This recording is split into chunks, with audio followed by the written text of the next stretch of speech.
haatanna waxaad ku soo dhawaataan dhegaystayaal barnaamijka galka baarista waxaa inoo soo jeedinaya wariyahayaga Haaruun Macruuf. 10kii bishii Maarso ee sanadkan waxaa xariga laga jaray garoonka diyaaradaha ee magaalada Baraawe oo dhismihiisu uu soo socday in muddo ah.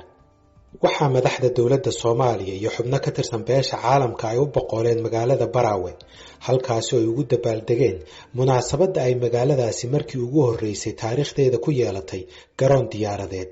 waxay si kalsooni leh ugu dhawaaqeen inay ku baxday 4,300,000 oo dollar.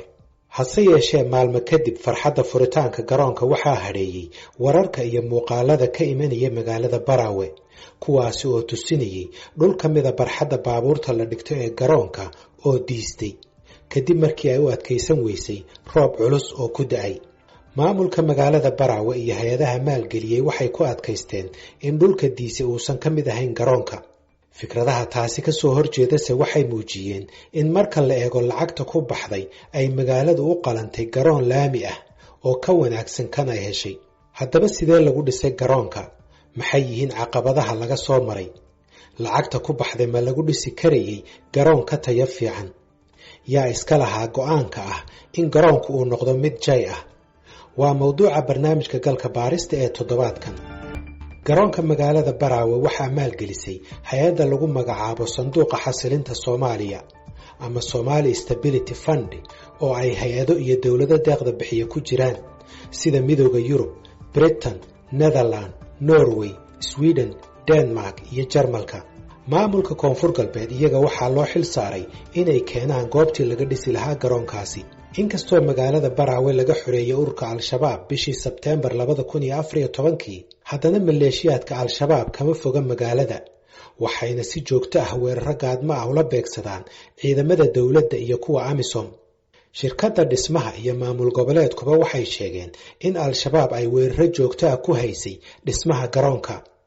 laakiin caqabadaha amniga waxaa weheliyay kuwa dhinaca juqraafiga ah.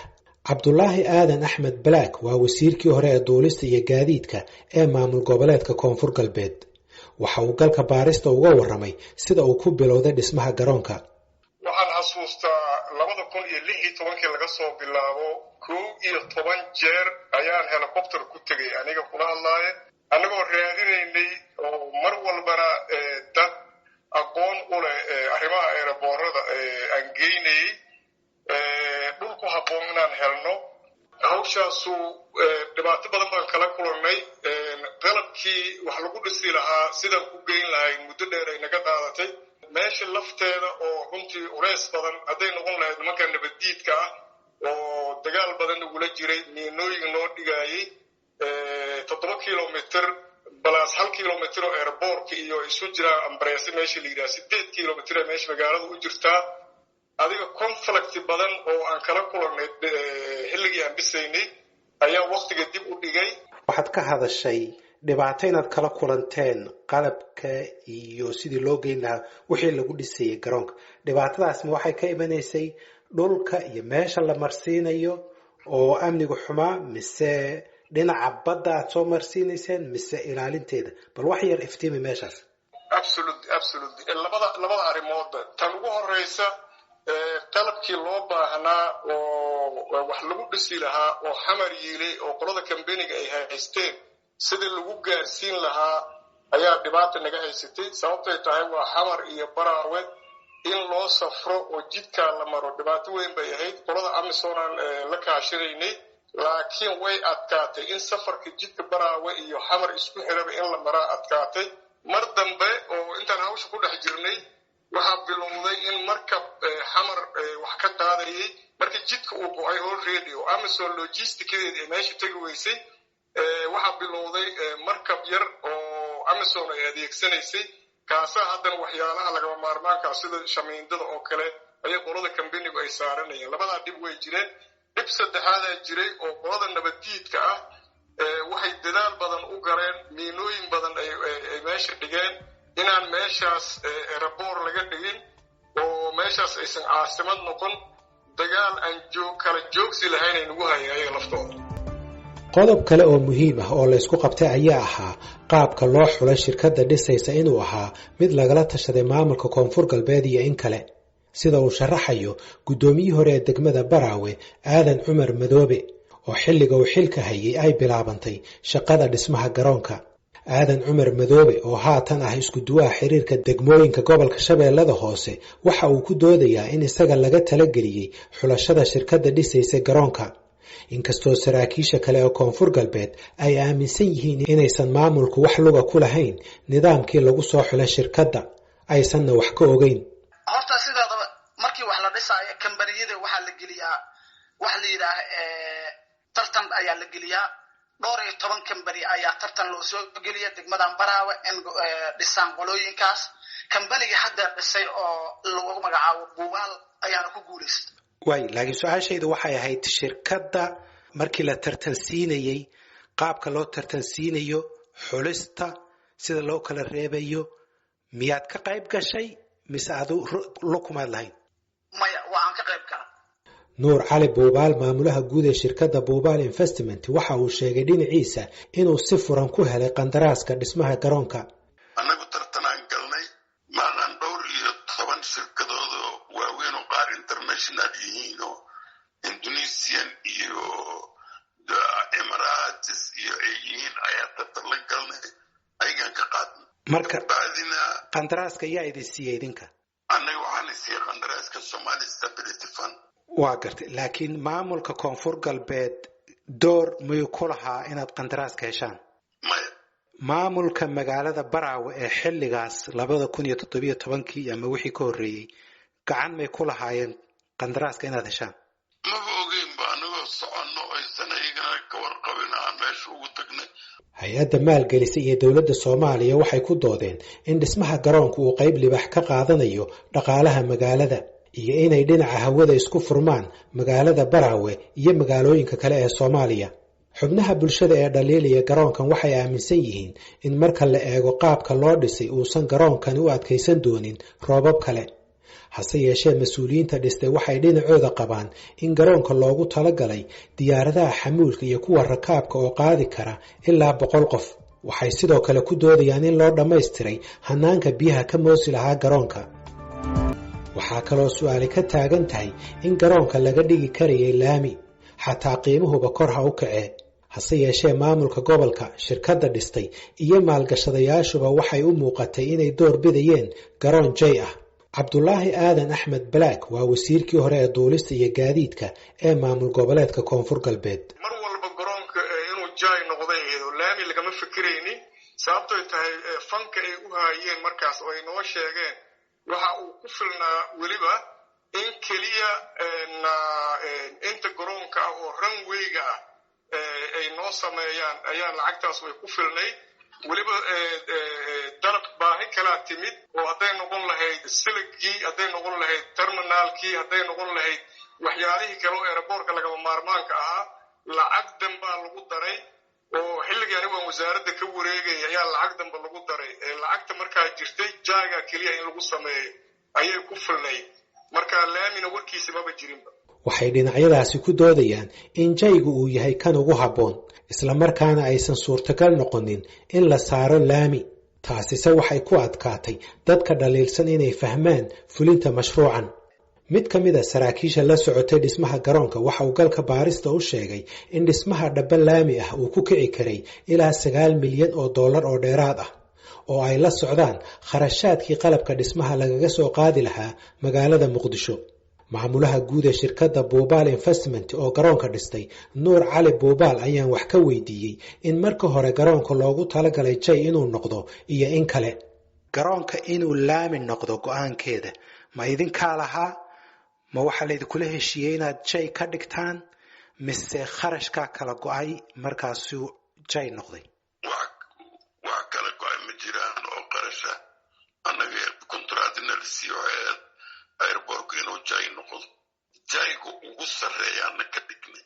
Waxaan ciyaalkan yararka ay social media soo geliyayaan maaha. Nin raashin oo UN-ku u shaqeeya loo soo diray inuu airportka testi garee. Wuxuu qoraal ku soo baxshay in ay ku tegi karto diyaaradda 37. Marka su'aasha la isweydiinaya waxa weeyaan, dadku waxay leeyihiin 4,300,000 waxa lagu dhisi karay garoon laami ah. maxaad kaga jawaabaysaa? waxaan kaga jawaabayaa dadku haddii aysan aqaanin waxa ay ka hadlayaan waa problem. meeshaan waa bacaad oo 15 mitrs hadaa qodo bacaad la ku jire. annaga dhulka inta qodna 1.2 oo dhagax soo dhignaa markaas ka bacdi dhismo bilow. annaga hadda asabubaal investment in lot of sense we lost money in that airport. money wax ka darana lost garayna nafaan lost garay oo wax ka qaadisna adduunka jira. garoonkaas waxaan dhisaynay 2 sano iyo dhowr bilood exactly hadda korka kama hayo laakiin 2 sano iyo wishii aan dhisay. caqabado badan aan ka soo marnay baabuur nagala qarxiyey dadaan nooga dhintay. waxaan ka dhaxdhacanay dhul aan dhagax lahayn. sidaa la socotid Baraawe dhagaxa ugu sukeeya wuxuu yaalaa 18 kilomitr oo shabaab dhexdiisa. waxay nagu kaliftay inaan 500 oo nin oo ciidan oo Ugandese iyo Soomaali isugu jira inta mobil saarina meeshaas geeno oo saa dhagax lagu soo daldal oo dhib badan aad u badan laga maro. waxay nagu kaliftay inaan badda xeebteeda inta baabuurta soo maraan 2 baabuur oo ka mid ah ay badda qaad. galka baaristu waxa uu helay dukumenti muujinaya kharashka ku baxay garoonka iyo waxyaabaha lagu bixiyey.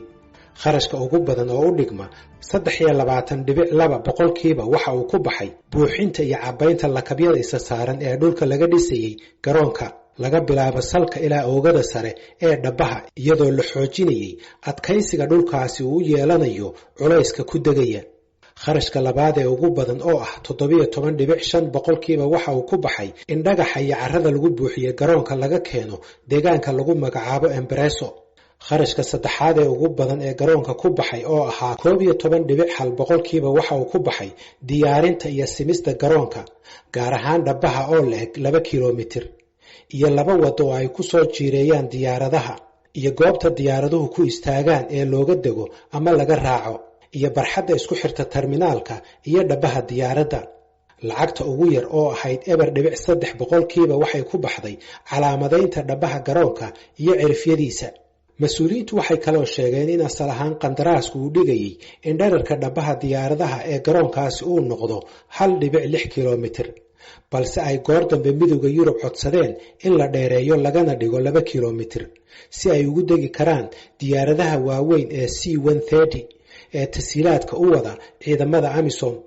dokumentiga oo arkagalka baaristuna waxa uu muujinayaa in guud ahaan garoonkaasi ay ku baxday 4,300,000 oo dollar. dokumentigu waxa kale oo uu muujinayaa in lacagtaasi ilaa haatan la siiyey shirkadda 3,800,000 oo dollar. ilaa hadda ma cadda goorta shirkadaasi la siin doono lacagta dhiman.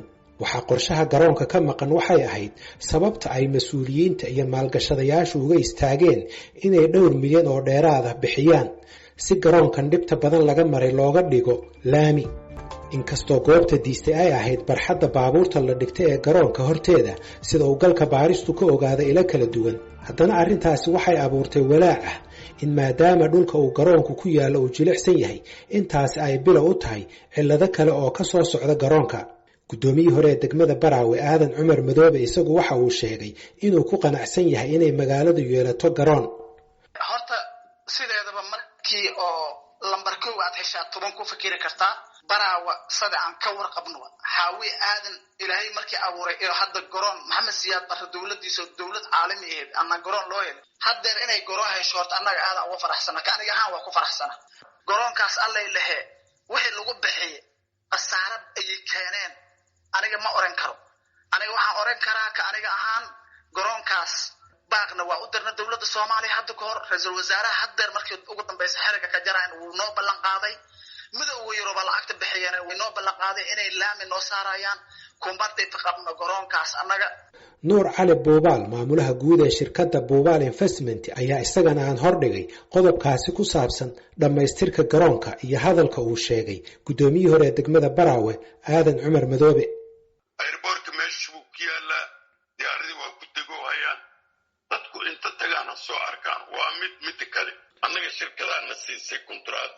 shirkadaas waxay kale kontraad siisay shirkad oo engineering ah ayay waxay siisay quality control iyo inay annagana daba taagnaad oo Kenyaan ah. Migrant qandaraaskeena waxaa ku dhiman ilaa December inaan joogayno oo wax kastoo isbedel annaga ansaxayn kontraad ku qoran. maxaad saxaysaa hadda oo hawlo ku dhiman? hadda waxay